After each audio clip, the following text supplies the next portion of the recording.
प्रेम से बोली सरस्वती मैया की प्रिंस बाबू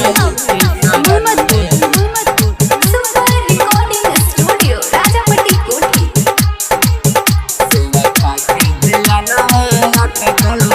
सरस्वती माई के शरण में सेवा खाके ध्यानवा अटकल बा।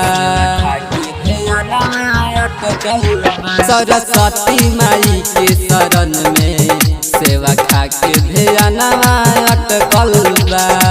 जब से होखेला पुजाई उनकर, जब से होखेला पुजाई उनकर पूरा गौवा जुटल बा।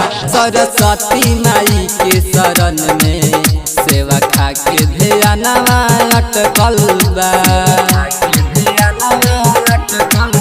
सरस्वती माई के शरण में सेवा खाके ध्यानवा अटकल बा। जब से होखेला पुजाई उनकर, जब से होखेला पुजाई उनकर पूरा गौवा जुटल बा।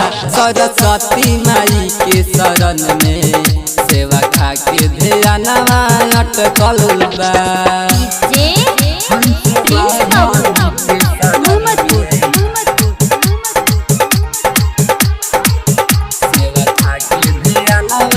हंस वाहनी के शरण में गोविंदा के ध्यान अटकल बा। हंस वाहनी के शरण में गोविंदा के ध्यान अटकल बा। उनके बोलावे खातिर हो, उनके बोलावे खातिर हो ओही दीदे से रोवाता। हंस वाहनी के शरण में गोविंदा के ध्यान अटकल बा। हंस वाहनी के शरण में गोविंदा के ध्यान अटकल बा।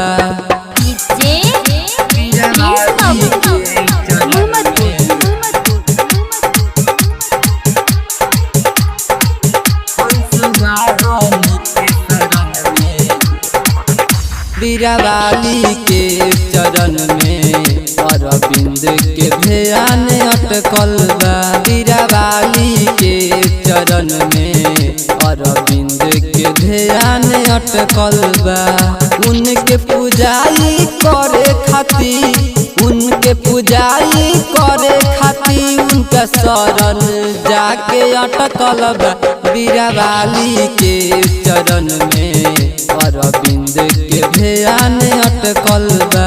बीरावाली के चरण में अरविंद के ध्यान अटकल बा।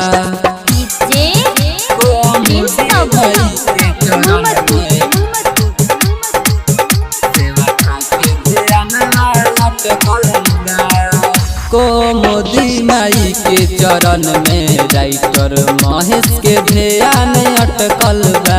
कोमोदी माई के चरण में राइटर महेश के ध्यान अटकल बा।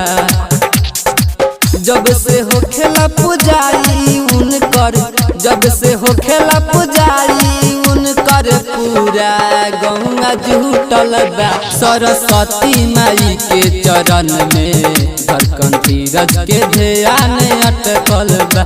सरस्वती माई के शरण में धड़कन धीरज के ध्यान अटकल बा। सुपर रिकॉर्डिंग स्टूडियो राजापट्टी कोठी।